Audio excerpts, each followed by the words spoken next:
So what is Biomutant in a nutshell?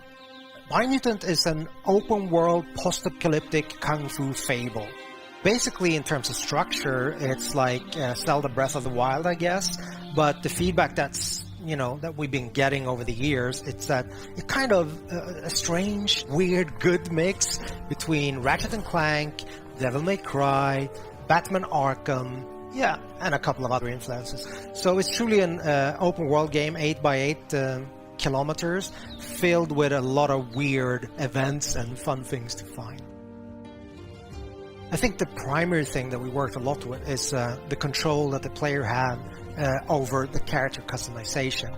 We have the possibility for the player, to set the attributes, and in Biomutant, that's tightly connected or integrated with the way that the character looks.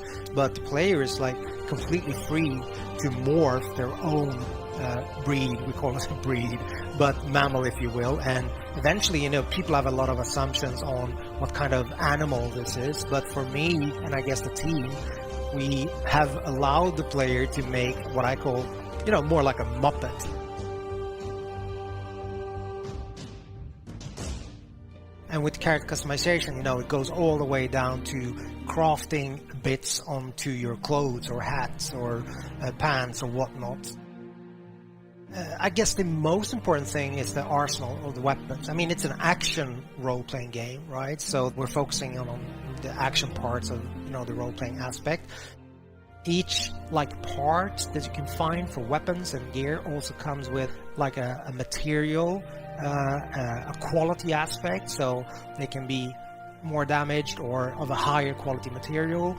Just mentioning that you don't have to repair, but you can actually upgrade things that are broken, but they will never diminish in terms of their material qualities, like in Zelda, for example. We don't do that. In the game, you have 6 different tribes, so they're all composed of, a leader, a Sifu, if you will, that have mastered a specific Wang Fu combat style and trained his disciples in that. So these tribes are now in conflict. Basically, there are 3 tribes that have what we call a light aura. So basically a good karma, if you will, if you want to paint it black and white. And there are 3 tribes that have like a dark aura. Eventually, at the start of the game, you will find that you have to choose an ally. So one of these 6 tribes. As you move along or go further into the game, you're free at any time to change your allegiance. But at the start of the game, you choose one of these 2 tribes. And basically, at that point, the state of the world is represented by the huge tree that's at the heart of the 8x8 kilometer open world. So it's a representation of the world either going under or the world surviving. So this is all tied to the tree of life.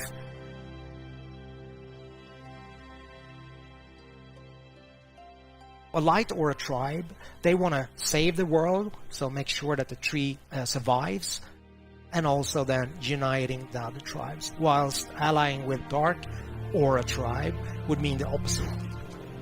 They believe that the only way that you can move forward is to make sure there's kind of a cleansing, I guess. So making sure that everything that's bad in the world kind of goes under, so you have a rebirth and start anew, if that makes sense. So you're very free to make this choice, but also bear in mind that that will affect the ending of the game. Obviously, game being called Biomutant has to have some form of mutations slash abilities, right? There's quite a wide range of them. Primarily, we have the biomutations, so those are kind of more physical abilities, if you will. For example, you can spawn a mushroom in front of you.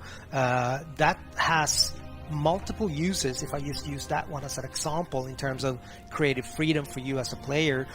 Combining this jumping up on the mushroom with, let's say, just electricity shooting out from your fingers, like the Emperor in Star Wars, or once the character is airborne, like your enemy, just going up there, unleashing some other kind of strange abilities. I don't want to go into all of them. But the other aspect is the psi mutations. So those are more like your X-Men style abilities, if you will, like for example levitate, which again can give you both exploration opportunities, but also then you can use it in combat in conjunction with other abilities and obviously ranged combat, so that will give you an advantage, I guess.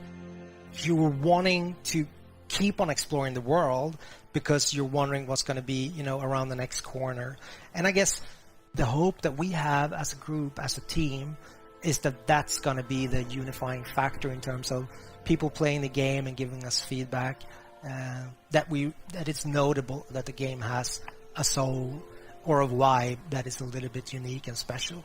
That's my highest hope for the game, I guess.